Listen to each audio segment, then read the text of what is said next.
검은 베일 속의 백합. 얼마 전 우연한 기회에 사람의 마음을 얻는 법이란 제아의 강의를 들을 기회가 있었다. 부제로 언급된 것이 메디치가의 사람들이었다. 350년을 이어온 중세 메디치가의 얘기에 얽힌 것이었다. 이탈리아 북부의 피렌체라는 곳에 근거지를 두었던 메디치가는 중세를 끝내고 르네상스가 발흥하는데 결정적인 역할을 한 것으로도 유명했다. 기억해야 하는 핵심은 4가지로 축약된다. 첫 번째는 손가락을 기억하라. 두 번째는 위기에 봉착했을 때는 정면 돌파하라. 세 번째는 인내하며 때를 기다려라. 그리고 마지막은 당나귀를 타고 간 코시모를 기억하라는 거였다. 메디치가는 인문학을 열렬히 지원했고 걸출한 많은 인물들을 지원해서 문예부흥의 기초를 마련하는 데 결정적 기여를 했다. 이 가문이 지원했던 인물이 마키아벨리, 레오나르도 다빈치, 미켈란젤로, 갈릴레오 갈릴레이, 아메리고, 베스푸치 등 유수한 인물들이었다. 이로 인해 역사의 수레바퀴는 대전환의 기회를 갖게 되었다. 교황 2명과 또한 왕비 2명을 배출해서 역사의 이름을 끼리 남긴 명문가로 자리매김하게 되었다. 최초로 식사를 할 때 포크와 나이프를 사용하게 했었고 하이힐도 처음으로 도입하게 했으며 오페라를 탄생하게 만들기도 했다. 존 보일 1755년이라는 이가 메디치가에 대해 남긴 말을 한번 음미해보자. 메디치 가문의 사람들이 살아간 역사를 되돌아본다면 우리는 한편으로 그들을 존경하고 심지어 경외감까지 들 것이고 또 다른 한편으로는 충격적이고 심지어 공포심까지 생길 것이다. 처음 메디치가의 시작은 시골의 조그만 농장주에서 비롯되었다. 그러던 차에 은행업과 모직산업에 뛰어들게 되었다. 어떤 식으로든 은행업에 관여해야 돈을 벌 수 있다는 생각을 하게 되었고 새로운 자본주의 시대의 핵은 금융업이라는 것을 간파했다. 모든 재산을 팔아 피렌체로 이주했다. 영국, 네덜란드에서 양모를 수입해서 피렌체에서 염색 가공해서 다시 전 유럽에 판매를 해서 수익을 올렸다. 막대한 부를 축적하게 된 메디치가는 피렌체를 실질적으로 통치하게 된다. 그러던 중에 발다사레 코사라는 이가 나타나게 된다. 나폴리 출신의 해적이었다. 그러던 그가 명문 볼로냐 대학에서 가짜 법학 박사 학위를 매입하게 된다. 다음으로는 추기경을 매입한다. 그러므로 필요한 자금을 메디치가의 은행이 대출하게 되면서 인연이 시작된다. 첫 메디치 은행의 고객으로 거래를 개시하게 된다. 그리고 1410년에 교황에 등극한 교황 요한은 23세로 취임한다. 1378년부터 1417년까지 30여 년간은 가톨릭 교회의 분열의 시기였다. 3명의 교황이 각각 활동을 하게 된다. 신성 로마 제국의 개입으로 교회 통합을 위한 회의가 독일 콘스탄츠에서 개최되고 1414년 마르틴 5세가 정식 교황으로 선출되면서 요한 23세는 불법행위로 체포된다. 35천 플로린의 막대한 벌금도 함께 선고된다. 당시 중산층의 연수입이 150플로린이었다. 벌금액은 233년간의 수입 총액에 맞먹는 것이었다. 메디치 가문은 이를 대납한다. 그리고 망명 생활에 필요한 자택과 생활비를 지원한다. 그리고 1419년 교황이 사망하게 되자 성세례 요한 세례당 안에 교황 영묘를 제작해서 안치한다. 임종 직전 요한 23세는 자신의 마지막 재산인 성세례 요한의 손가락을 기증한다. 이는 산타 마리아 델 피오레 성당 박물관에 전시되고 있다.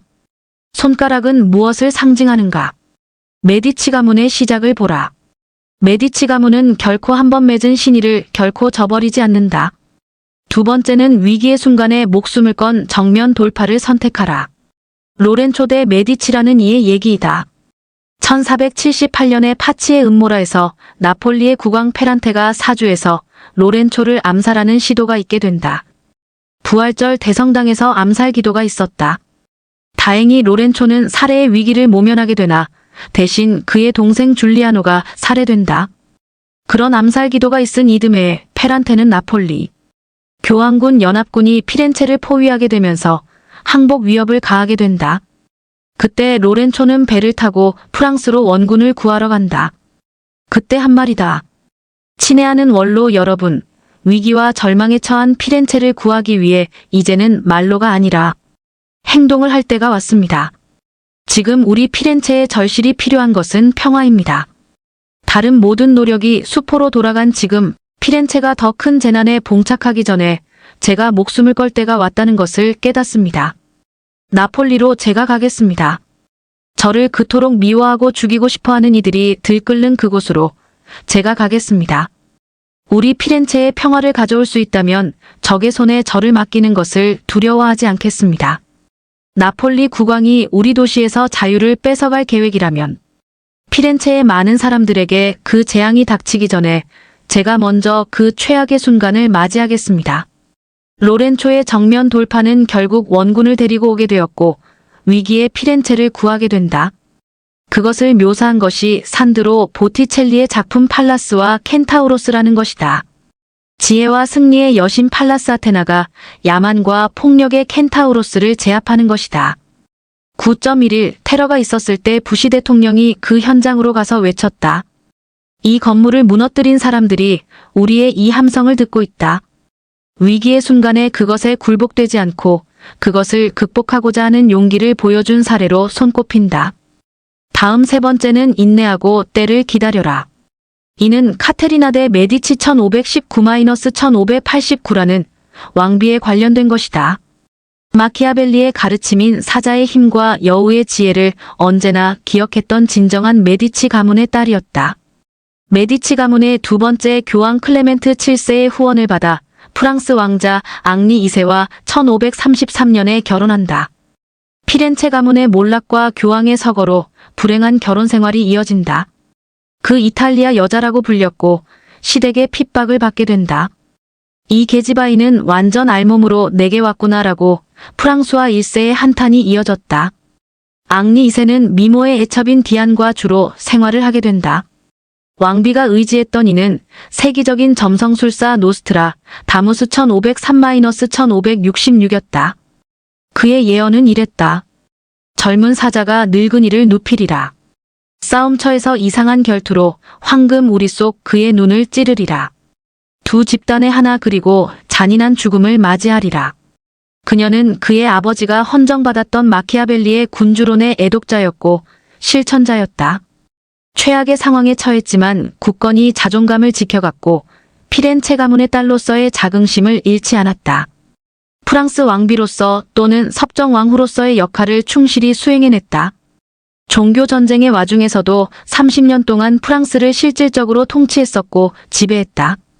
부군이었던 앙리 2세의 죽음 이후 단호한 행동으로 왕실과 프랑스의 실권을 장악하게 된다.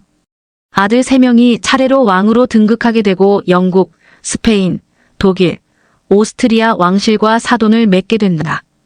그녀의 좌우명은 나는 빛과 평화를 가져온다. 그녀는 항상 검은 드레스를 입고 있었고 거의 웃지도 않았다. 그녀의 별명은 검은 베일 속의 백합이었다.